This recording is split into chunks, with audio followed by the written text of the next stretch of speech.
Stuff be coming to my mind at the weirdest moments. Like now, I'm thinking to myself how I really do have a senior that is about to be leaving high school and starting his life officially, and I'm just like praying that he really draw close to God, because we're in the last days and the enemy is just, he lurking. He stay lurking, right? You know what I'm saying? Him and his bald head kids.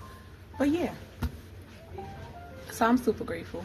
And then I have a young man who's working, my boo-boo Stinks, who's working, and I'm very proud of him, but I don't want him to make money his God, if that makes sense. So I'm just asking, you know, God every day that they have balance, and it's so strange. Then I have my husband, who's just my husband. So one day I said to my husband, I was like, I'm not that girl no more, you know, I'm not that girl, I'm not that girl. He was like, no, you're still that girl, you're just a better version of her. And that really settled down on my heart, because I thought to myself, he's actually right. Because of the Bible, I'm a better version of who I used to be, what I used to be. You know, God made my mind over, and with that dedication, I'm the woman I am today. And it's a beautiful feeling, like dope, like being true to yourself, not trying to prove anything to anybody or live a life that, you know, is not pleasing to God.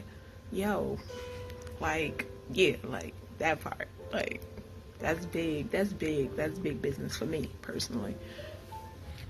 It'd be so funny when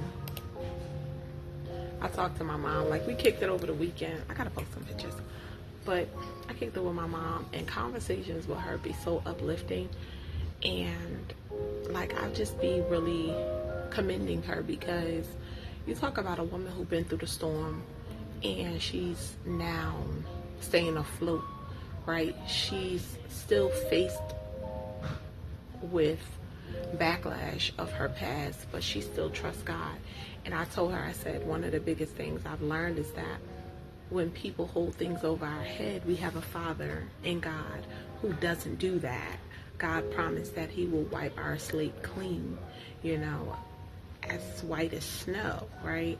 When you think about snow when it first hit the ground, it hits the ground, it's nice and fresh and white. That's how he cleans up our mistakes with him. When Coco said,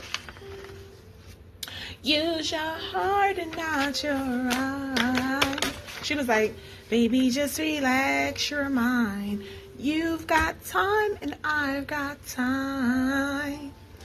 Then she was like, free your thoughts and watch them fly. Use your heart and not your eyes.